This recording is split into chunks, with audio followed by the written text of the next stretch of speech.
What's going on, people? We are Tottenham TV, back here for some more content for you guys today. And what we're going to be looking at is we're going to be comparing the two centre-backs that have been linked with Tottenham Hotspur at the moment. First one is obviously Micky van de Ven. Spurs currently in talks with Wolves regarding a transfer fee for Micky van de Ven. Personal terms have already been agreed.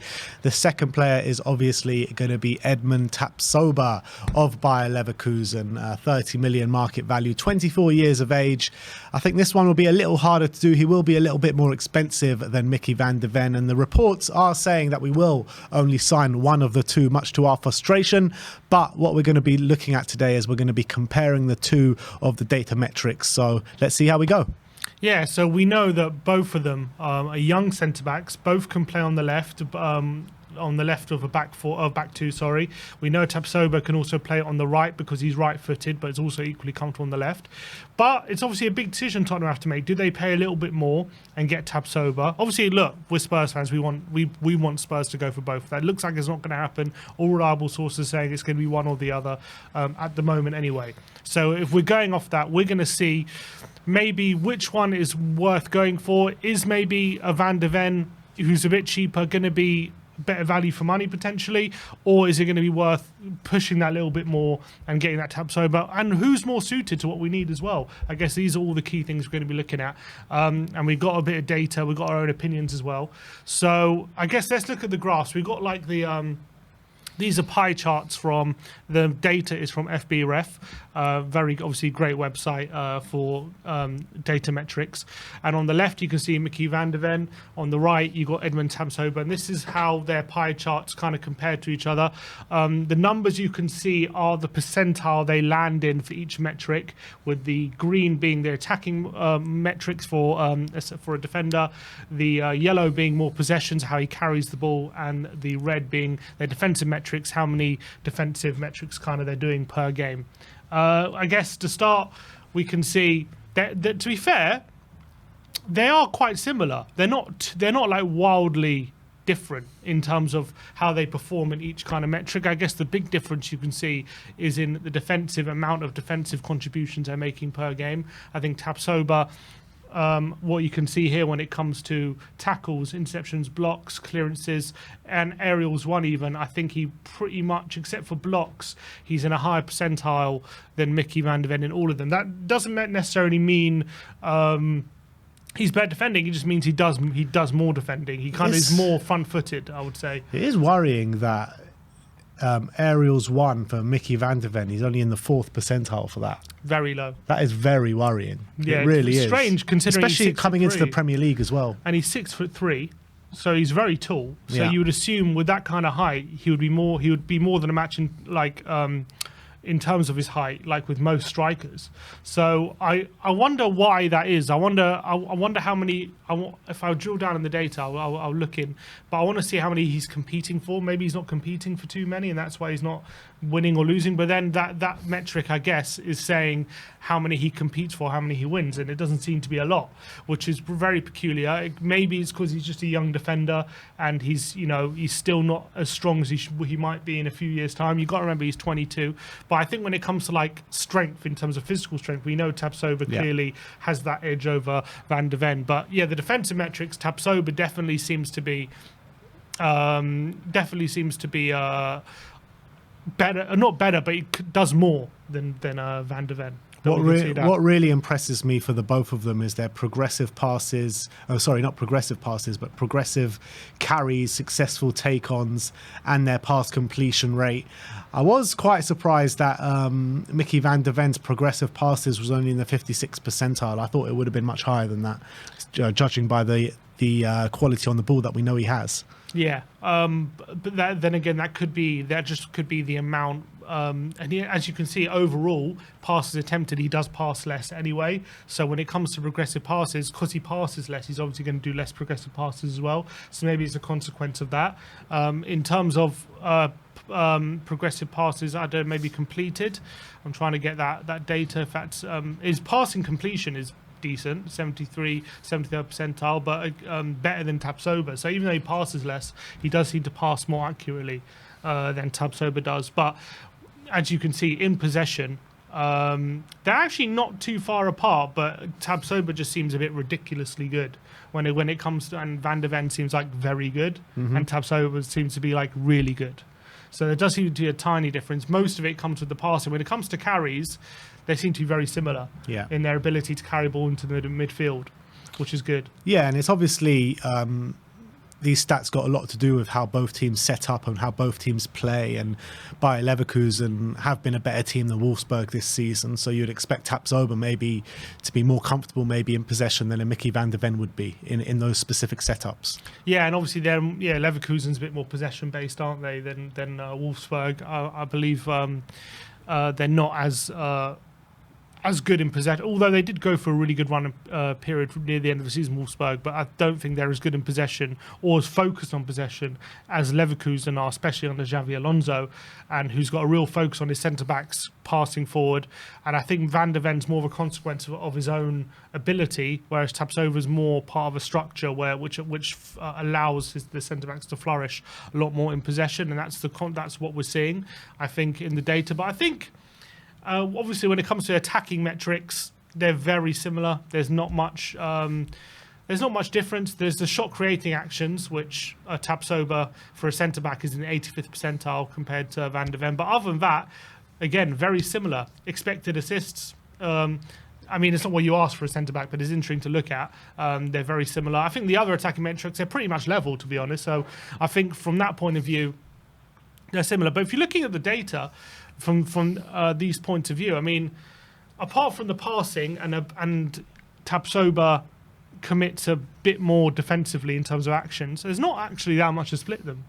Yeah, the thing is, and Van der Ven's 2 years younger. Yeah, I get that. But the thing is, like, if you're going to bring someone in as a first choice right now, you need someone that can defend first and foremost to play out and out with Cuti Romero as their left centre-back. And I think that when you're judging the two and what they specifically bring to the team, if their kind of on-the-ball stats and on-the-ball data isn't that much different, obviously Van der Ven maybe is slightly ahead of him, I would prefer to go with the one that can defend better and that can come into the team right now without too much of a bedding in period. And I think that looks more like Tapsoba than it does Micky van der Ven. Definitely.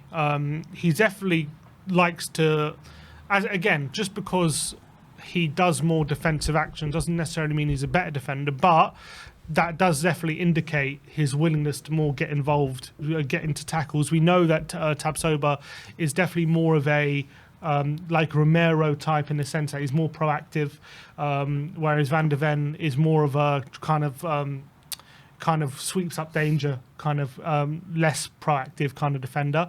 And you could argue to partner Romero, maybe you want someone more of a Van der Ven, especially with his recovery pace. Imagine you got Romero, going forward and kind of like a rash on the attackers, and on the odd occasion he does get caught out, you got someone with the recovery pace of Van der Ven running in behind. And what Kyle Walker does sometimes, basically, for Man City. So in theory that could work, but then on the flip side, if you have Tapsoba there as well, first of all, I think he's got pretty decent recovery pace anyway, but even though he's more of a front foot defender, imagine two kind of like two kind of dog-like defenders like going at attackers. They'll very rarely like get caught out. It would be much easier to pen teams in with a press than maybe a Van der Ven would be in that kind of role. Fact of the matter is, we want both of these. These both can play in the same starting lineup. Tapsoba can fill in second fiddle for Cuti Romero and have that starting left centre-back role. And Van der Ven, when we're playing the inverted left-back, he can be that inverted left-back with Porro or Spence bombing on that right-hand side. So, I mean, I think it would solve so many problems if we were to get both of these in. And if we're only going to get one of them in, some of those problems in the squad are still there for everyone to see. So it makes so much sense to bring them both in, but Tottenham don't always do what makes most sense, do they? Definitely not. If you look at the other bar graph that we have, it's a direct comparison with the stats they've got one over the other to see. This is with passes, defensive actions, aerial duels, progressive carries as well. And in these specific ones, which are more tailored to centre-backs, we've kind of taken away the attacking ones as well. This one, it's pretty clear that Tapsoba is pretty much better than Van de Ven, or in every metric really. In these kind of specific metrics we've picked out, Van de Ven though does get close to him when it comes to percentage of passes forward, or forward pass accuracy. Sorry, he's gets close to him, and also aerial duels. They're not too dissimilar. In terms of aerial duels, percentage-wise, they're actually Van de Ven's actually a bit higher than Tapsoba, but everything else, and ball carrying as well. Well, there's your answer on the aerials then. Like if he's winning 49.9% of his aerial duels, and he's in the 4th percentile for aerial duels, that tells you that maybe he is good in the air. He just doesn't challenge enough in the air. Yeah, for one reason or another. I can't think why he does. Maybe teams don't go long against Wolfsburg for one reason or another, but you see his aerial duels does seem to be decent, and there's obviously progressive carries. So when he's carrying the ball into midfield, that's one of the things, one known as biggest strengths. But again, he's only pretty much level with Tapsoba. But when Tapsoba's better than Van de Ven, he kind of blows him out of the water. When it comes to defensive duels, it's ridiculous. Tapsoba's 80%, whereas Van de Ven is 30%, which is crazy when you think about it. Which also goes to show that Tapsoba is more when he goes in with his aggressiveness, he's more aggressive in the duel, whereas Van de Ven's a bit more passive. It seems, and that's definitely evidence of that. Defensive actions per game, we know Van de Ven, Tapsoba does a lot more. Progressive passes, Tapsoba definitely does a lot more, and passing in general, he does a lot more. So it's not that Van de Ven is a bad option, but Tapsoba definitely seems a lot more complete than Van de Ven. Yeah, I agree. I always find it hard to do these kind of comparisons when they play in just completely different systems as well. It's hard to really have a judge of it. Also, the look of it, of the different ages, 2 years apart, and that's very important years in a player's development and a player's career as well. From the ages of 22 to 24, you're probably morphing into what you're going to be, kind of thing, for your career. So you got to remember as well, Van de Ven really only broke into Wolfsburg last season and became a consistent starter. Tapsoba's been around for a few years now, playing regularly for Leverkusen. But they're kind of breaking through at the same point of their career. Tapsoba broke in 2 years ago when he was the age of Van de Ven, right? And Van de Ven's breaking in now. And in 2 years' time, you might be talking about Van de Ven with much stronger stats and much stronger different facets of his game than we're talking about now. So in terms of this data and all these metrics, what are you thinking in terms of the two? Which one would you prefer? I guess the question is, let's say with Van de Ven, they're saying it's 30 million. Now, if they're bulking at Tapsoba, I'm assuming he's at least 15 million more. I'm assuming that's what, let's say. Yeah, I think the price is being banded about 50 million, 45 million, something like that. Let's say it's 15 million more. The question is, I guess, if we're going for one of them, is Tapsoba 15 million pounds better than Van de Ven? Is the question. Considering Van de Ven is 2 years younger, I would argue yes. I would argue he is a 15 million pounds right now better than Van de Ven. In terms of his just complete all-roundness, he's better defensively, he's better passing, but Van de Ven's obviously as good at him at carrying the ball, and he's a good passer as well, and defensive actions he's also decent. He's just not as good as Tapsoba. But will Van de Ven catch up with Tapsoba in 2 years' time? You could argue yes, and maybe that's the reason why they're favouring spending £15 million less. If I was the club, though, considering Tapsoba's young in his own right, he's only 24, he's got more experience, he can play on the left or the right, I think I would just go for him. But is there an argument to say Van de Ven is more suited to playing alongside a Romero than a Tapsoba is? Potentially. You could argue that. If you get that kind of Van de Ven Romero kind of dynamic, that's probably the closest we'll ever get to maybe the Vertonghen and Toby Alderweireld dynamic as well. And also Van de Ven's left-footed, which I think goes into his favour. Yeah, whereas absolutely. Tapsoba is right-footed, albeit he can still play on the left, but he is right-footed, so the passing angles are a bit more difficult. But I definitely think he's shown he's capable of good passes forward. So I think there's pros and cons to both. I really do. It is a close one. It's not as clear-cut as definitely pay more for Tapsoba. I think in terms of next season, if I want a centre back who I can rely on for the whole season and put my eggs in that basket, I think I would go with Tapsoba. Yeah. I think I would pay the extra money for him. Absolutely. I think like when you're looking at the metrics, when you're seeing both players as well in terms of how well they can defend, that's what we need. We need defenders that can come in and defend. We've got too many defenders at this club that just can't defend. When you look at the Eric Dyers, the Davinson Sanchez's, everyone else as well. I mean, we need a defender that can come in and command that back line, and I think Tapsoba is the one that can do that. But like I said, we should be bringing in both. Van de Ven can fill in 2 roles, Tapsoba can fill in 2 roles, and it will just like put our defence miles apart to what it is. Like if you only sign one of these, one injury to either Tapsoba or Romero, we're back to square one again. We're back to Eric Dyers and Longlays at the back. So that's the frustrating thing. For you, do you pay the extra money and get Tapsoba, or do you think Van de Ven? Do you reckon you would just pay the cheaper price in Van de Ven? If they were telling me I have to take one of these and I can't take 2, I would take Tapsoba, because I think he comes in, and I think Van de Ven maybe might take a bit of a bedding in period. I think we need a defender that can come in and hit the ground running with strong defensive metrics, and I think that's going to be the Tapsoba. And his ability on the ball isn't that far less to worry about, because I think they're both strong on the ball. So Tapsoba seems to be better on the ball. Well, there you go. But I prefer Tapsoba, in my opinion. I'll pay the extra. But I got a feeling that Van de Ven might have a higher ceiling, though. Yeah, it's interesting, and I think I think Van de Ven in a weird way could complement Romero better than Tapsoba, but Tapsoba is clearly a better player right now and a more rounded defender than Van de Ven. So I think there are pros and cons. In terms of just to round off the video, I want to pose this question: do you reckon there's any chance the whole leaking to the media only after one could be a tactic to kind of get the price down potentially, or get the best price for both of them? There is still a chance we'd go for both, or do you think that's just the reports are we're going for one and that's it? I believe the reports are accurate. To be honest, I mean, I beg and pray that it's a tactic and we are going to be going for both. Because it does make sense to put that out. If you let's say you do want both of them, it does kind of in a way it does kind of make sense to say we're actually only going to go for one. Nothing makes sense at Tottenham. When are you going to realise literally nothing makes sense at Tottenham?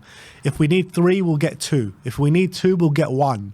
So look, we're going to be going for the cheaper option in my opinion. So I think it's going to be Van de Ven and maybe a Tosin to come in. But in my opinion, I would bring in a Tapsoba. But to be fair, though, if we are going to bring in a Tosin, I think I'd prefer to bring in a Van de Ven with a Tosin, because Tosin is for the right-hand side and Van de Ven can be for the left-hand side. But if we're going to bring in a Tapsoba, I think it's Tapsoba and Van de Ven, or Van de Ven and Tosin. But I'd prefer, obviously, Tapsoba and Van de Ven. Yeah, I reckon it's probably Tapsoba and Longley, or Tosin and Van de Ven. Yeah, that's probably the more realistic one. That's probably what they're thinking about.